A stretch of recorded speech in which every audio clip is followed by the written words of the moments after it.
विद्यार्थी मित्रांनो, शैक्षणिक वर्ष 2020-21 ला सुरुवात होते आणि आपण आपल्या जे 3 विषय आहेत, पेपर 1, पेपर 2 आणि पेपर 3, त्यापैकी पेपर 3 ला आपण सुरुवात करतोय. आणि आपल्या पेपर 3 मधलं जे पहिलं प्रकरण आहे, पेपर 3 मधलं जे आपलं पहिलं प्रकरण आपण घेतोय, त्या प्रकरणाचं नाव आहे ट्रान्सफॉर्मर. हा ट्रान्सफॉर्मर शिकण्यासाठी आपण पहिल्यांदा इंडक्शन ही संज्ञा समजावून घेतोय. आणि त्या इंडक्शनचे 2 प्रकार आहेत. इंडक्शन हे 2 प्रकारचं असतं. एक आहे सेल्फ इंडक्शन, जे आपण 11वीत शिकलेलो आहोत, आणि दुसरा आहे म्युच्युअल इंडक्शन. हे इंडक्शनचे 2 प्रकार आहेत. त्यापैकी आपण पहिलं बघूया, सेल्फ इंडक्शन. सेल्फ इंडक्शन म्हणजे काय? विद्यार्थी मित्रांनो, ही एक कॉइल आहे. कॉइल म्हणजे माहिती तुम्हाला, तांब्याच्या तारेपासून बनवलेली, ज्याच्यावर सुपर इनेमेंटचं आवरण आहे, अशा आवरणापासून तयार केलेली ही गुंडाळी आहे. त्या कॉइलला मी एबी असं नाव देतो. आणि ह्या कॉइलला मी जर बदलणारा विद्युत दाब दिला, म्हणजे एसी व्होल्टेज दिलं, तर ह्या कॉइल मधून, कॉइलचं मंडल पूर्ण असल्यामुळे, सर्किट पूर्ण असल्यामुळे, ह्या कॉइल मधून आय हा बदलणारा प्रवाह वाहील. आणि या बदलणारा प्रवाह वाहिल्यामुळे ह्या कॉइलच्या भोवती एक बदलणारं चुंबकीय क्षेत्र निर्माण होईल, ज्याला इंग्रजीमध्ये आपण अल्टरनेटिंग मॅग्नेटिक फील्ड असं म्हणतो. फॅराडेच्या नियमानुसार जेव्हा एखादी कॉइल बदलणाऱ्या चुंबकीय क्षेत्राच्या संपर्कात येते, तेव्हा त्या कॉइलमध्ये विजेचा दाब निर्माण होतो. आणि हा विद्युत दाब दिलेल्या विद्युत दाबाच्या विरुद्ध असतो. या संपूर्ण प्रक्रियेमध्ये ह्या कॉइल मध्ये निर्माण झालेली जी ईएमएफ आहे, एबी या कॉइल मध्ये निर्माण होणारी जी ईएमएफ आहे, म्हणजेच इलेक्ट्रोमोटिव्ह फोर्स, ईएमएफ, ह्या ईएमएफ ची दिशा ही दिलेल्या दाबाच्या विरुद्ध असते. आणि त्या ईएमएफ ला आपण सेल्फ इंड्युस्ड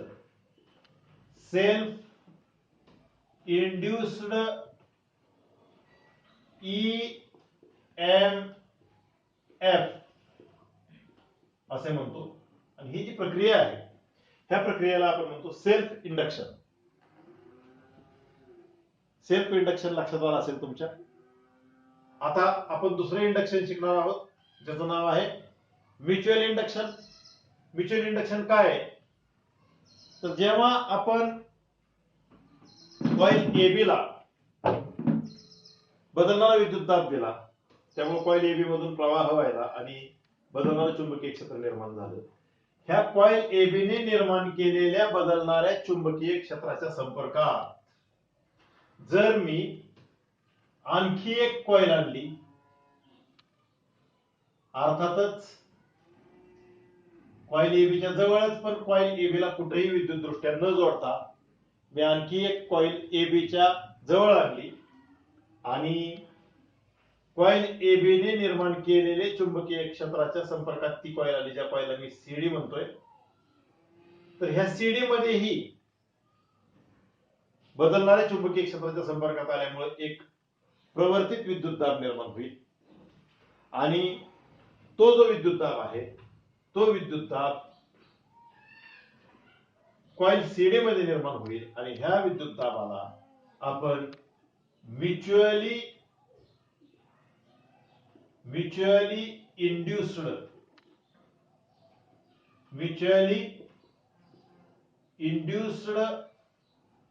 ईएमएफ असं म्हणतो. आणि ही जी प्रक्रिया आहे, म्हणजे कॉइल एबी ला बदलणारा विद्युत दाब देऊन कॉइल सीडी मध्ये जो विद्युत दाब निर्माण होतो, जी ईएमएफ निर्माण होते, या संपूर्ण प्रक्रियेला आपण म्युच्युअल इंडक्शन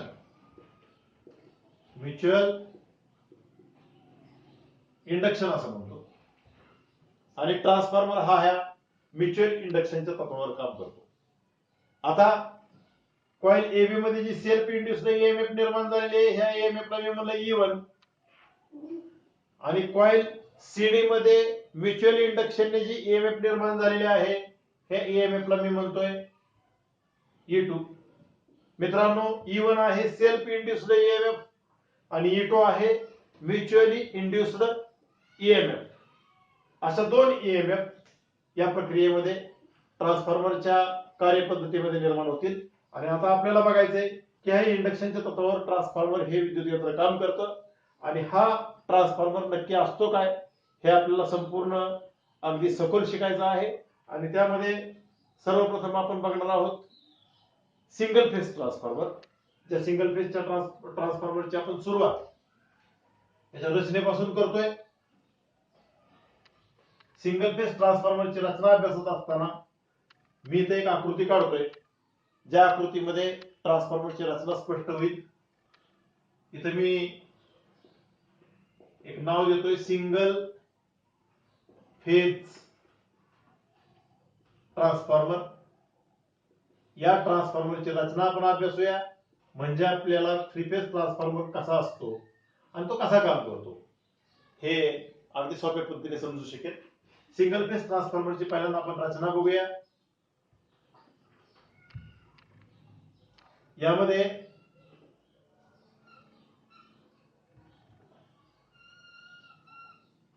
मी फळ्यावर जी काढतोय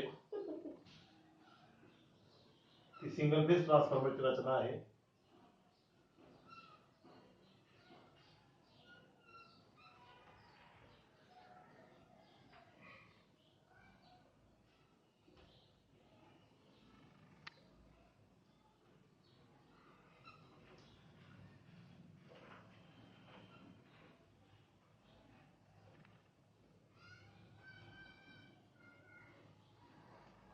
ही मी जी आकृती काढतोय हा सिंगल फेज ट्रान्सफॉर्मरचा एक महत्वाचा भाग, ज्या भागाचं नाव आहे कोर.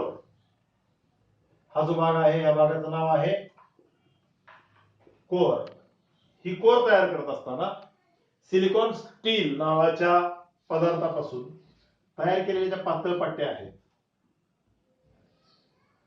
या पातळ पट्ट्या एकत्र करून, म्हणजे आकृतीवरून तुम्हाला लक्षात येईल की ह्या पातळ पट्ट्यापासून तयार केलेली कोर आहे, ज्याला इंग्रजीमध्ये आपण सिलिकॉन शीट स्टील स्टॅम्पिंग असं म्हणतो. अशा पातळ पट्ट्यांचा एक गठ्ठा तयार करून आपण ही कोर तयार केलेली आहे. ह्या पातळ पट्ट्या एकत्र करण्यासाठी तुम्ही नट बोल्ट किंवा रिवेटचा वापर करू शकता. आणि ही कोर तयार केलेली आहे, जी कोर आपण बनवलेली आहे सिलिकॉन स्टील पासून. ही कोर आपण बनवलेली आहे सिलिकॉन स्टील,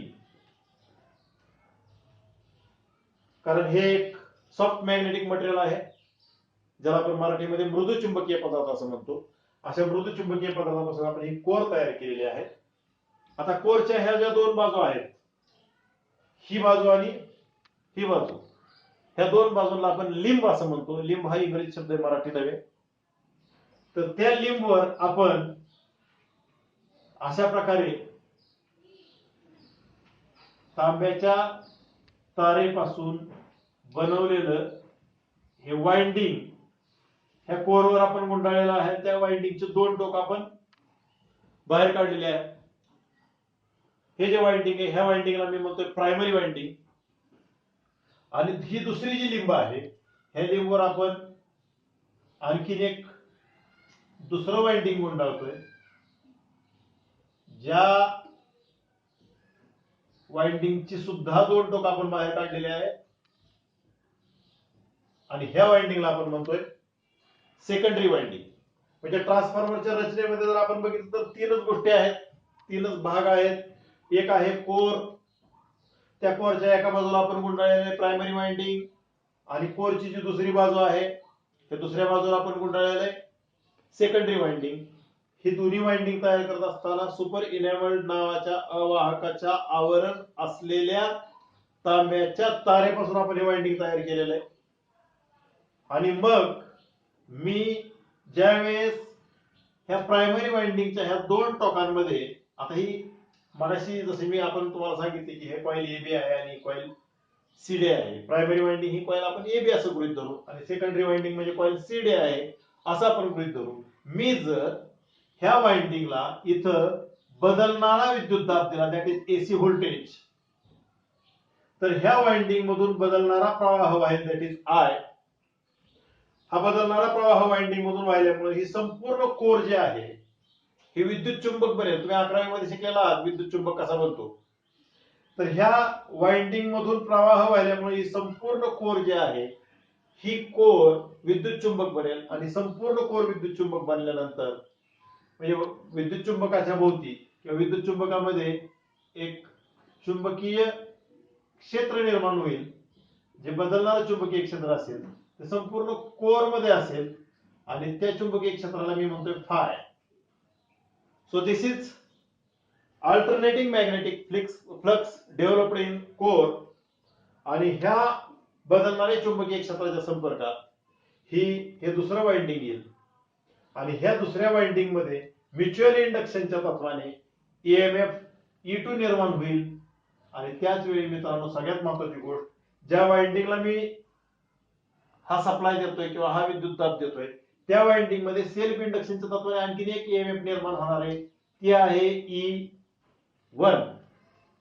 अशा रीतीने ह्या ट्रान्सफॉर्मर मध्ये मी प्रायमरी वाइंडिंगला ज्यावेळेस बदलणारा विद्युत दाब देतोय त्यावेळेस सेकंडरी वाइंडिंग प्रायमरी वाइंडिंगला कुठेही जोडलेलं नसताना सुद्धा सेकंडरी वाइंडिंग मध्ये म्युच्युअल इंडक्शनच्या तत्वाने ईएमएफ E2 निर्माण झाली. आणि मी जर ह्या सेकंडरी वाइंडिंगचं मंडल एखादा लोड जोडून पूर्ण केलं तर ह्या लोड मधून प्रवाह होईल. अशा रीतीने सिंगल फेज ट्रान्सफॉर्मरची रचना आणि सिंगल फेज ट्रान्सफॉर्मरची कार्यपद्धती या दोन्ही बाबी आपण ह्या आकृतीच्या आधारे शिकलेलो आहोत. मला वाटतं सिंगल फेज ट्रान्सफॉर्मरची रचना तुमच्या लक्षात आली असेल. आता ह्या ट्रान्सफॉर्मर मध्ये जी सेल्फ इंडक्शन तत्वाने निर्माण होणारी E1 आणि म्युच्युअल इंडक्शन तत्वाने निर्माण होणारी E2 ह्या दोन ज्या ईएमएफ आहेत ह्या दोन ईएमएफचं प्रमाण किती असतं आणि त्याची किंमत किती असते हे समजावून घेण्यासाठी आपण बघणार आहोत ट्रान्सफॉर्मरचं ईएमएफ समीकरण. सो आपला पुढचा भाग आहे ट्रान्सफॉर्मरचे ईएमएफ समीकरण.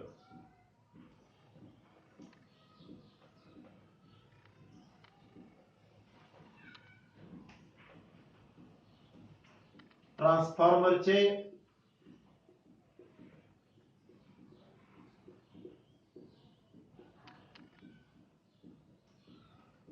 EMF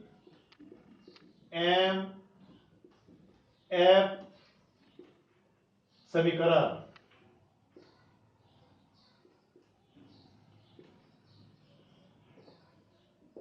EMF equation of transformer आपला पुढचा भाग आहे. तुम्हाला माहिती आहे मित्रांनो ट्रान्सफॉर्मरच्या प्रायमरी वाइंडिंग मध्ये ईएमएफ E1 निर्माण होते जे सेल्फ इंडक्शन तत्वाने निर्माण होते. हे ईएमएफ ची किंमत असते 4.44 गुणिले F गुणिले फाय M गुणिले N1 व्होल्ट्स.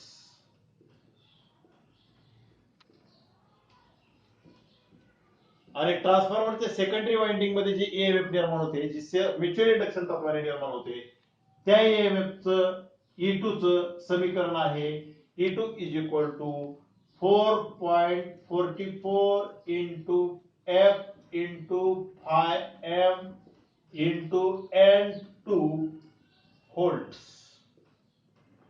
आता ही दोन समीकरणे जी आहेत ह्या समीकरणावरून E1 किती असेल आणि E2 किती असेल हे आपल्याला शोधता येईल.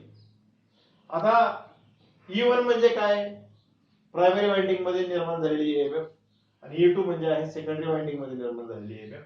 बाकीच्या समीकरणामध्ये जी काय अक्षर आहेत त्यांचा आपण अर्थ लक्षात घेऊया.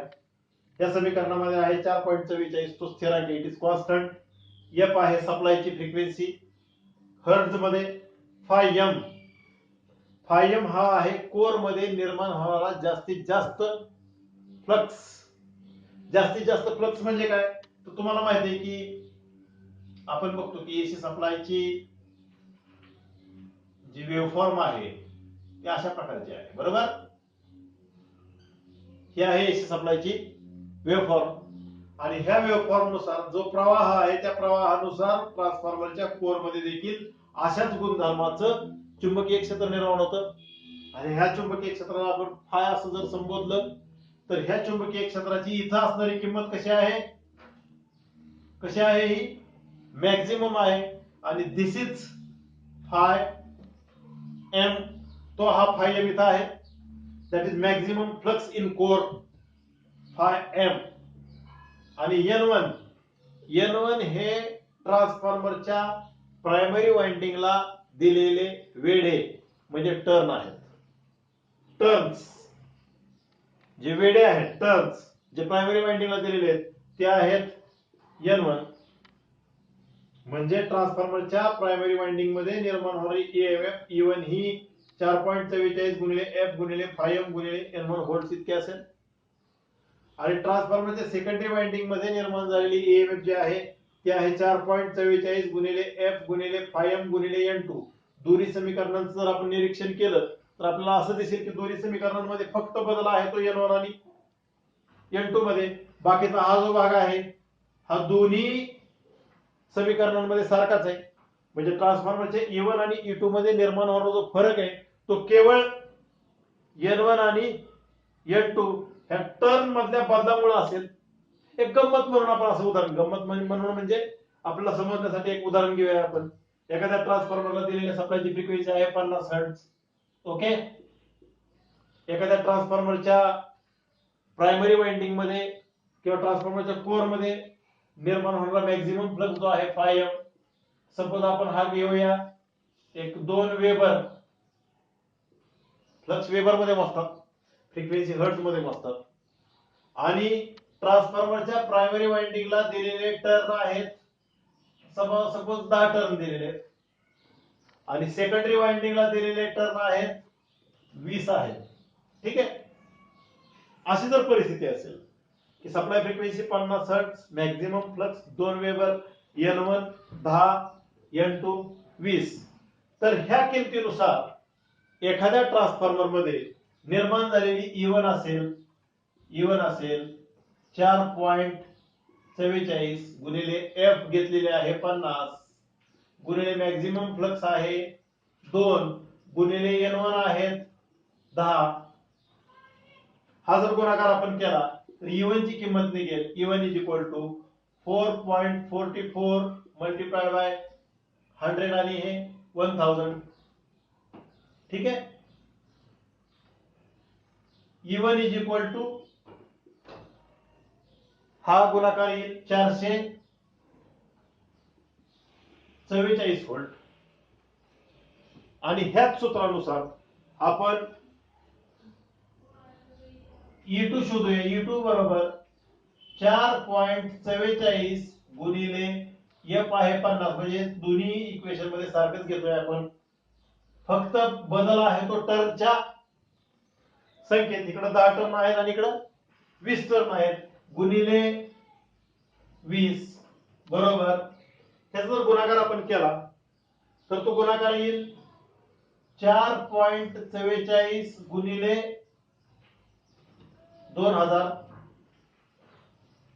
ठीक आहे, आणि ह्याचं उत्तर असेल 888 व्होल्ट.